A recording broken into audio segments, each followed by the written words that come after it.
अच्छा, ये जो और वैसे जो अभी ये कह रहे थे कि बलोच कुछ कर नहीं पा रहे हैं और ग्वादर में हमारी शिप लैंड कर गई है, पहली शिप, अब सीपेक जो है वो चल पड़ेगा। अभी हमला हुआ बलूचिस्तान में बलोच विद्रोहियों ने गैस पाइपलाइन को उड़ा दिया है। तस्वीरें देख रहे हैं आप, ये क्वेटा के बाहर, क्वेटा बलूचिस्तान की राजधानी है और ग्वादर से मुझे नहीं डिस्टेंस कितना पता, मगर ग्वादर बलूचिस्तान में भी है। हाँ। ये बलोच की वहाँ की राजधानी है। राजधानी समेत 5 जिलों में गैस की आपूर्ति जो है वो ठप हो गई है। विद्रोहियों ने एसएसजीसी की 18 इंच की गैस पाइपलाइन को उड़ा दिया, इसमें भीषण आग लग गई और पाइपलाइन फटने के बाद ऊंची ऊंची लपटें जो है वहां से उठने लगी। एक और विद्रोहियों ने एक और गैस पाइपलाइन को जो है निशाना बनाया है। दूसरी तरफ पाकिस्तान के मस्तुंग इलाके में पुलिस पोस्ट पर अज्ञात बंदूकधारियों ने जो है फिर कब्जा कर लिया है। तो बलोच भी वो छोड़ेंगे तो मतलब मर जाएंगे, लेकिन ये नहीं होने देंगे। अभी तक तो नहीं होने दिया उन्होंने कि तुम हमारी जमीन का इस्तेमाल जो है वो पैसा बनाने के लिए करो और हमारे बच्चों को मारो। तो ये अभी तक होता हुआ दिखाई दे रहा है। लेकिन पाकिस्तानियों को लगता है कि ग्वादर जो है वो अब आखिरकार ग्वादर चल पड़ेगा। देखिए, बलूच जो वो इलाका है वो ईरान से सटा हुआ भी है और ईरान के अंदर भी बलूच काफ़ी वहाँ भी जनसंख्या है और काफ़ी एक्टिव है और उनको सपोर्ट मिलते भी रहता है। ये अभी तक खुला तौर पर ये सब ईरान नहीं कहता है, लेकिन पाकिस्तान जानता है कि एक अदृश्य ताकत है जिसका जिक्र मैं आपके स्टूडियो में नहीं कर रहा हूँ, लेकिन भारत के दर्शक जरूर जानते हैं कि बलूच विद्रोही जो हैं उनको कौन, बलूच जो जिसे नेशनलिस्ट कहते हैं, उनको कौन समर्थन दे रहा है आज के दिन में।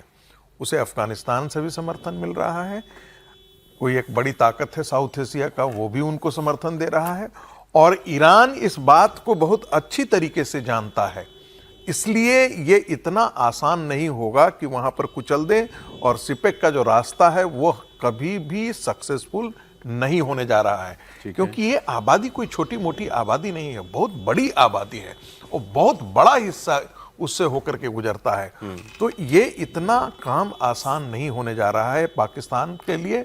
वहाँ हमेशा सतत संघर्ष करना पड़ेगा और चीनी जो इंजीनियर्स हैं, जो चीनी कामगार हैं, वो हमेशा डर के साए में वहाँ पर जी रहे हैं। ठीक है सर। तो ये वहाँ की एक सच्चाई है। सीपेक का भी कोई दिन नहीं आने मुझे नहीं लगता है, मुझे नहीं लगता। और दुबई से यदि आप खबरें यदि मुझे लगता है हम सबों के कोई न कोई वहाँ पर हैं ही दुबई में, कोई ऐसा डर का माहौल नहीं है। 99.9% वो इंटरसेप्ट कर रहे हैं। उनके मलबे से कुछ जरूर खतरा हुआ है कि एक आध लोगों की जान चली गई है या कोई गाड़ियां उड़ियां जल गई, कुछ लोग घायल भी हुए हैं। उसमें कुछ भारतीय भी है, उसमें वो मलबे में गिरने से ही घायल हुए।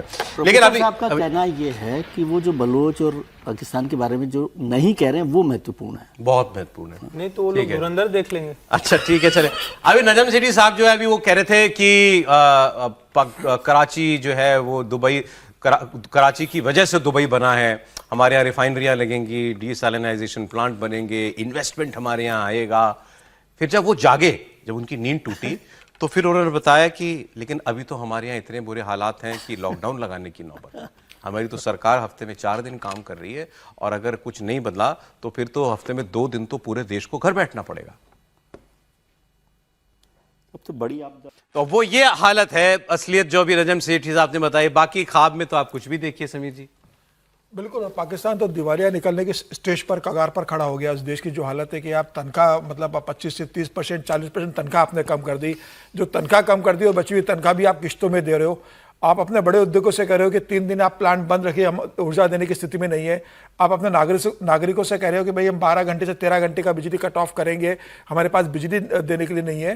तो ये पाकिस्तान की अब जो स्थिति शुरू हो गई कि पाकिस्तान लगभग बर्बाद होने की स्टेज पर चला गया है। या तो फिर चाइना बचाने आएगा या अमेरिका बचाने आएगा, लेकिन अब पाकिस्तान की ऐसी स्थिति नहीं है।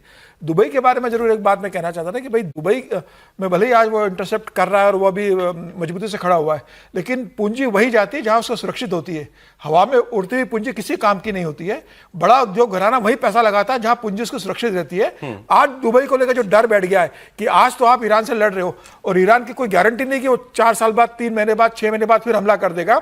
तो बड़े उद्योग जो रूस यूक्रेन युद्ध के बाद बड़े उद्योगपति ने रूस से निकलकर पैसा जो दुबई के अंदर इन्वेस्ट किया था, अब वो सब दुबई से उड़नछी होने की स्थिति में आ गए। तो दुबई के लिए संकट की बड़ी बात है कि वो लोग बड़े उद्योगों को भरोसा कैसे देगा कि भाई मेरे आप पैसा लगाने पे आप सुरक्षित हो।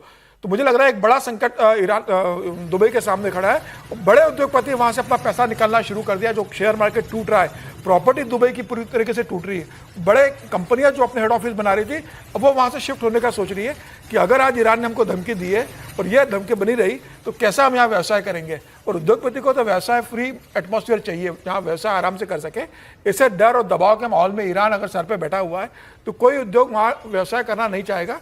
यह दुबई के लिए सबसे बड़ी चुनौती है कि वो लोगों को भरोसा कैसे दे कि दुनिया के लिए जो सबसे हेवन बन गया था, सबसे सुख समृद्धि सुरक्षित था कि आप रात के 12 बजे घूमिए कुछ नहीं होगा, टैक्स फ्री जोन बन गया था, या कोई टैक्स नहीं लगता आपके ऊपर, आप आके यहाँ पैसा लगाइए और आराम से पैसा बनाइए। दुनिया के तमाम पोर्ट शिप्स वहाँ पर चेंज होते थे तमाम। अब उनके संकट है कि भाई ईरान से कैसे बचा जाएगा। ये वॉर खत्म भी हो जाए तो आपको लगता है कि फिर अभी लोग थोड़ा बचेंगे? अभी फिर हजारों करोड़ रुपए कंपनी तब लगाते हैं कि भविष्य सुरक्षित हो।